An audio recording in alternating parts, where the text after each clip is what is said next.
In Bethlehem lived a young shepherd named David, the youngest son of Jesse.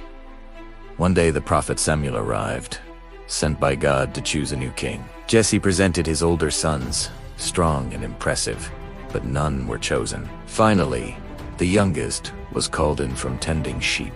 God told Samuel that this was the one. Oil was poured over David's head, and from that day forward, God's Spirit was with him. Years later, Israel faced a terrifying enemy, a giant warrior named Goliath. Day after day, the giant mocked Israel and challenged them to send a champion to fight him. No soldier dared accept.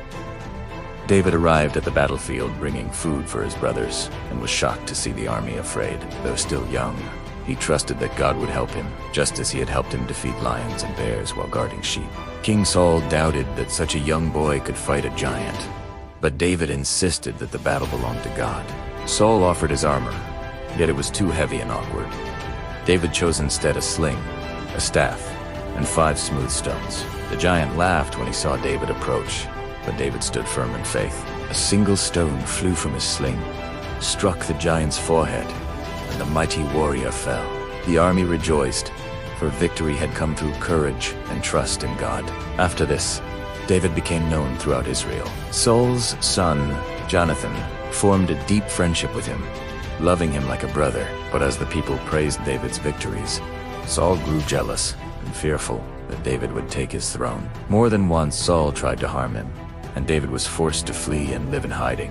One day, David found Saul alone and vulnerable in a cave. Though he had the chance to strike his enemy down, he refused. Instead, he took only a piece of Saul's robe to prove he meant no harm. This act of mercy showed David's loyalty and respect for God as a chosen king. Eventually, Saul died, and David was crowned king of Israel. The people celebrated as he ruled with courage and faith. Though he made mistakes, he always turned back to God with a humble heart. David became known as a shepherd who became king, a warrior of faith, and a poet whose songs of praise are still remembered. And so the story of David lives on a reminder that greatness can come from the humblest beginnings, and that faith can overcome even giants.